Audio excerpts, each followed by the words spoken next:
Thank you for joining us. I'm Jennifer Homendy, and I'm chair of the National Transportation Safety Board. Our investigator in charge for this investigation, we call the investigator in charge the IIC, is Leah Reed. That's L-E-A-H, and then it's R-E-E-D.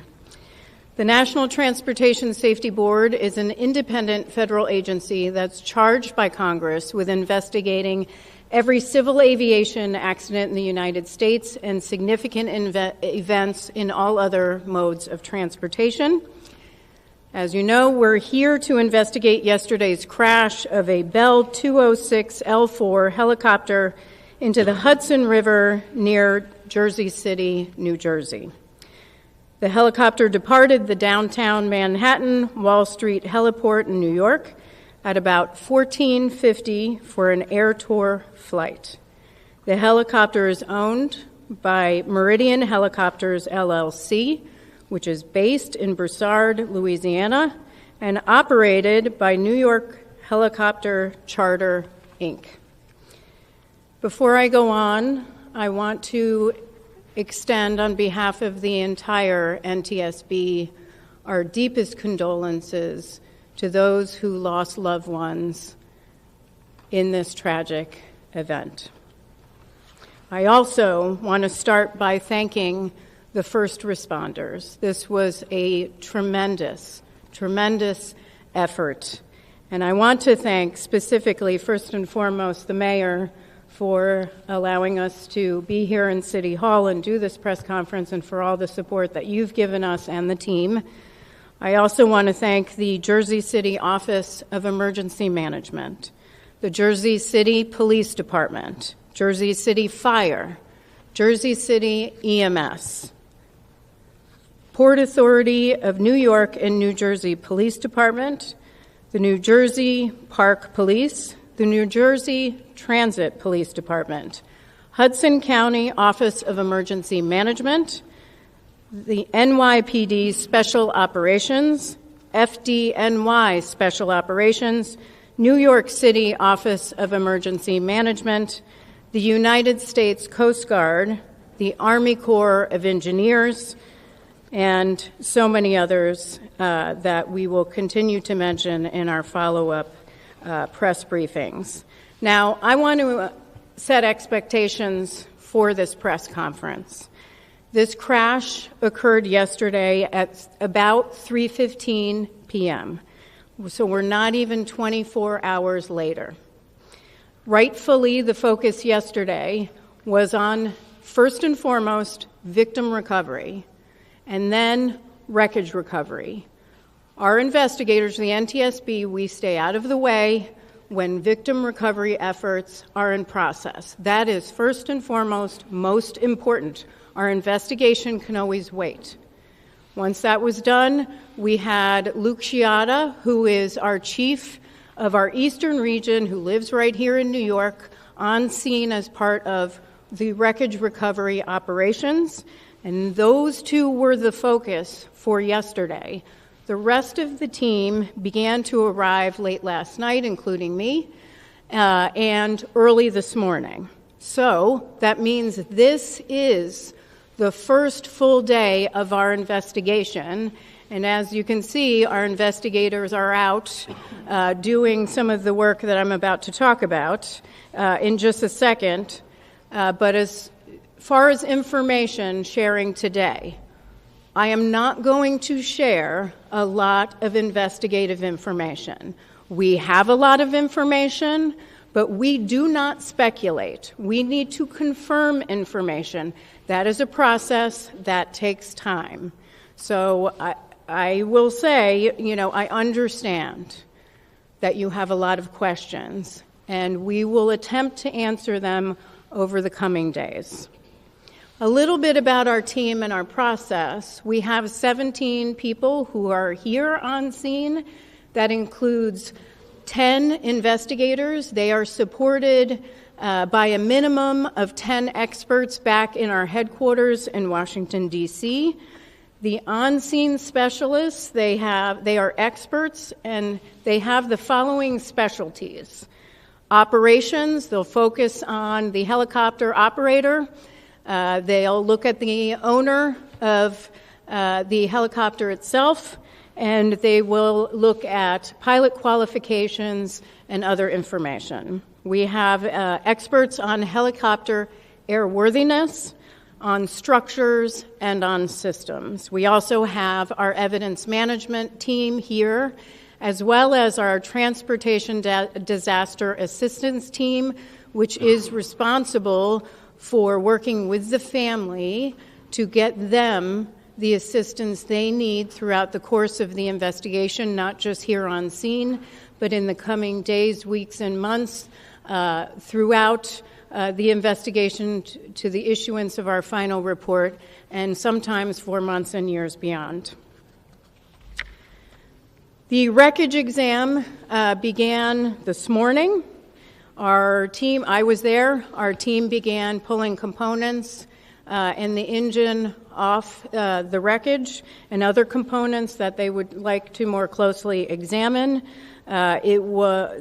Most of their focus was to turn it upright and move the helicopter or the wreckage inside so that they can begin to do a more comprehensive examination and get to the other side of the wreckage that was against the pavement. We also are aware that there are dive teams. The New York Police Department is still diving for components and pieces of the helicopter that we are still looking to recover. Those include the main rotor, the main transmission, the roof structure, and the tail structure, and we appreciate all of their hard work. And then we have a whole team that is collecting the standard information that we normally gather as part of any investigation, which includes pilot qualifications, logbooks, history of the helicopter, maintenance logs, and so forth. We do have the logbooks for the pilot. The pilot held a commercial pilot certificate with rotorcraft and instrument ratings. The pilot reported 450 hours of total flight experience on his most recent medical, which was issued on September 20th, 2024. As of March 29th, 2025, the pilot accumulated about 788 hours of total flight time. We still need to calculate flight time in that Bell helicopter, and I'll have more information on that hopefully tomorrow, because he previously was flying a Robinson 44. Now, what we are hoping is that we are able to get the public to send us any photos or video you may have, or if you want to contact us because you believe that you have information that could be pertinent to our investigation, please reach out to us, provide that information to us. We will get in contact with you at the following email address: witness@ntsb.gov. That's witness@ntsb.gov. Now, I will take some questions. Again, a reminder, I know there will be questions for very detailed investigative information. I am happy to talk about the team, their qualifications, the process. I am not going to speculate on investigative information. We are very factual, and we will provide that in due course. So I will call on you. Please state your name, your affiliation for me. Sure. It's Matthew Chase of Newsday. To the extent you're able to share this, is there a preliminary cause? I realize you gave that early talking. Is there a cause preliminarily that you can share with us? The question is there a preliminary cause? We do not have a preliminary cause. That takes time. As I stated, our team focused on helicopter airworthiness and structures and systems is at the facility with the wreckage, doing the wreckage exam. That takes time. Of course, it takes time to also gather information, records that we need to comb through, so we do not have that at this time. And just to mention, as regarding cause, We will not speculate on cause ever, but we will not be determining any sort of preliminary or probable cause at the scene of an accident. We don't do that. What we are doing here is gathering the perishable evidence, the evidence that we need to gather for our investigation. When it comes to maintenance logbooks and other materials, we can look at those materials later on. What we need to do is look at the wreckage now. We need to focus on finding some of the additional components and structures that we're looking for, conduct witness interviews, and gather the records that we need. We can review the records later, so that probable cause will not occur for quite some time. Yes, ma'am, and then we'll go here.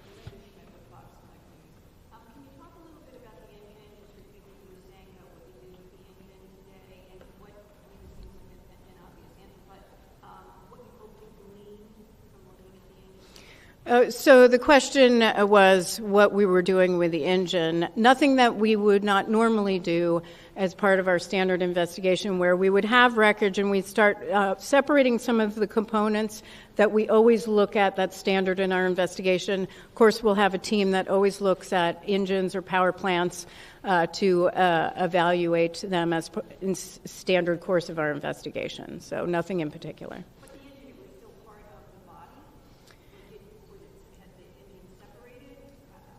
It was in the wreckage, and so we separated it from the helicopter so we could take a closer look at it in a more upright position. Yes, sir.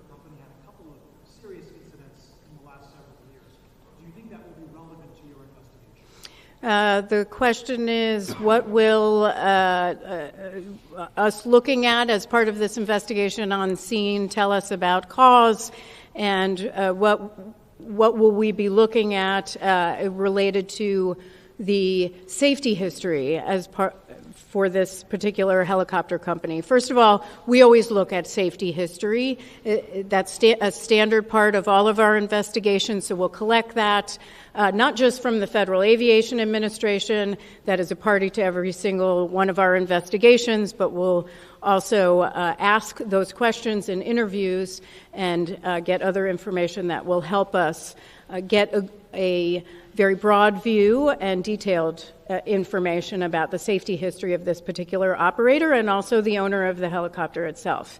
With respect to what will it tell us on scene about our investigation, the evidence right now, everything is on the table. We don't rule anything out. We take a very detailed and comprehensive view, and it's way too early in the investigation. It will be too early on scene. That's much later in the investigation. Yes, ma'am.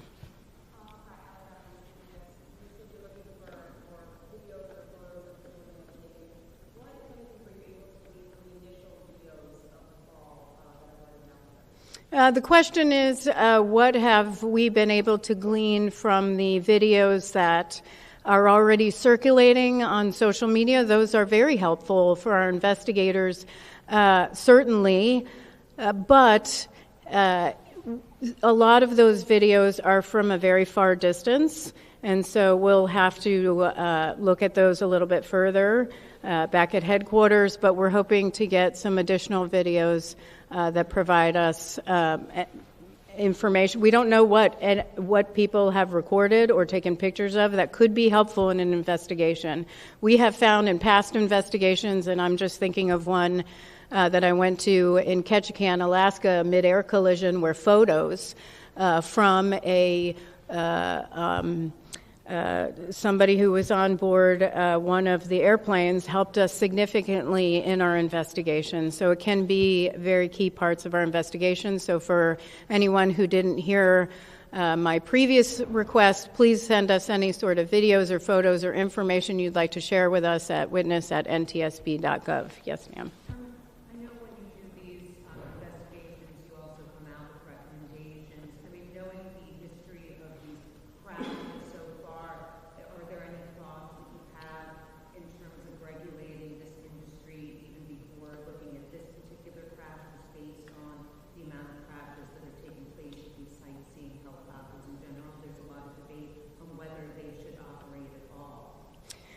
So the question is, do we have any sort of concerns or have we issued any sort of safety recommendations in the past about these type of air tour operations?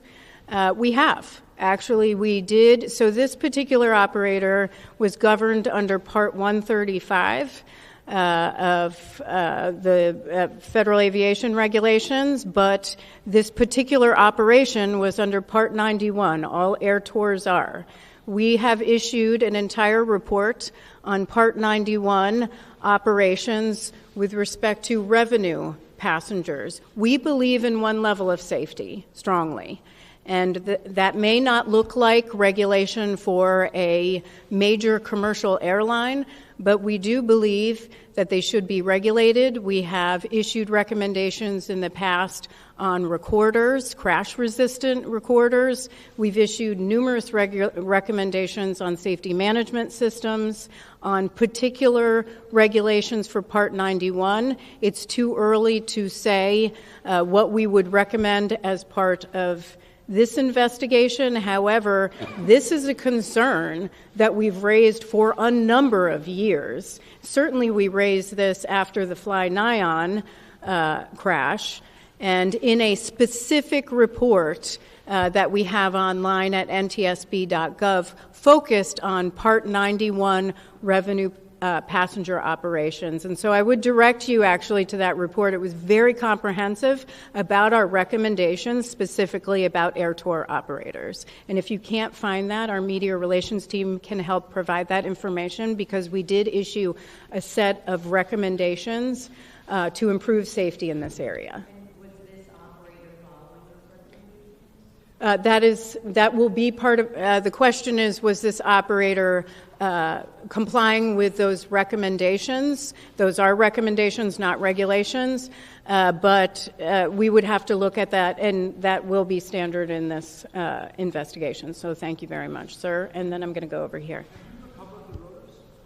Have we recovered the rotor? We are looking for the main rotor and the tail rotor right now.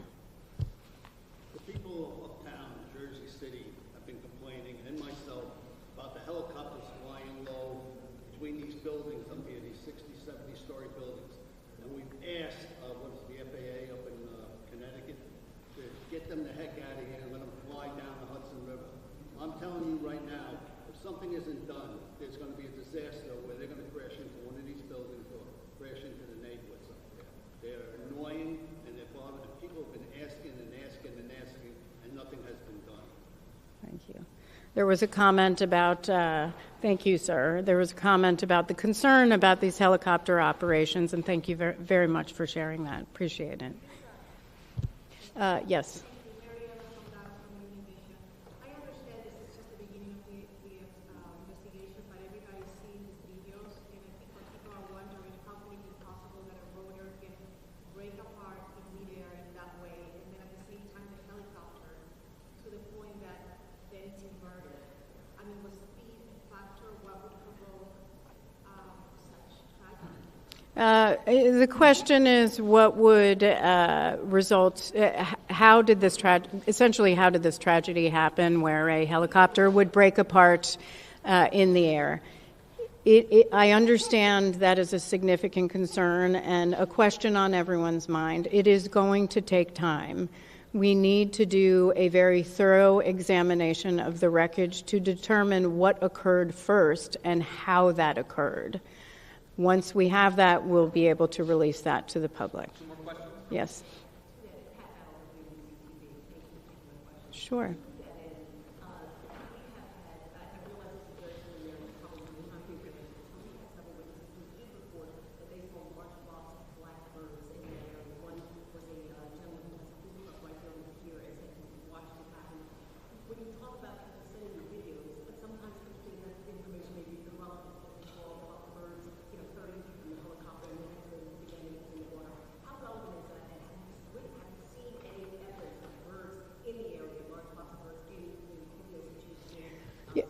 Yeah, great question, because I think sometimes people are reluctant to really reach out to us because they may not think something is relevant to our investigation. So the question was on reports of a large flock of birds in the area shortly before the crash. We are aware of those reports. We discussed it this morning. It's something we will be looking into. What I will say to the public, if something struck you as different, or maybe you paused, or it crossed your mind that maybe it's something you would like to share with our investigators, there's no downside, please, in sharing that information with us.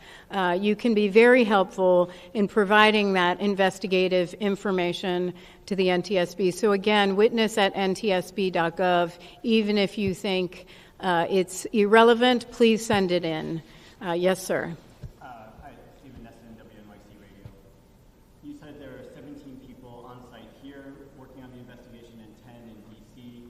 Is that how many people you would typically have for a helicopter crash investigation? Is that the same number, for example, during the Flynon helicopter crash, or have cuts of the federal government reduced your number of investigators? So the question is the 17 investigators here and 10 who are supporting back home, but the 17 personnel here, 10 of which are investigators. Is that typical for an investigation like this? How would it compare to Fly-Nyon? And would it be less as a result of any sort of cuts to the agency? First of all, let me address the agency. We have not experienced any personnel losses other than typical retirements in our agency.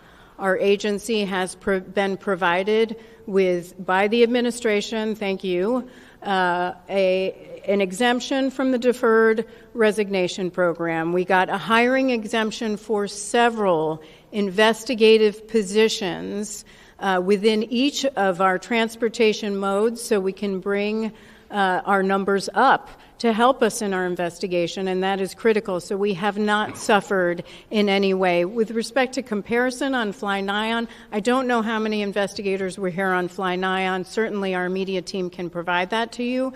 It really isn't... What I will say for our investigations is when an accident occurs, we look at what might be areas we want to look into. How many people can we send based on the rest of our workload?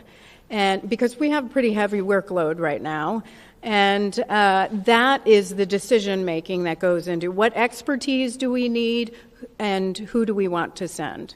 That is what feeds into that. So it might vary depending on the investigation.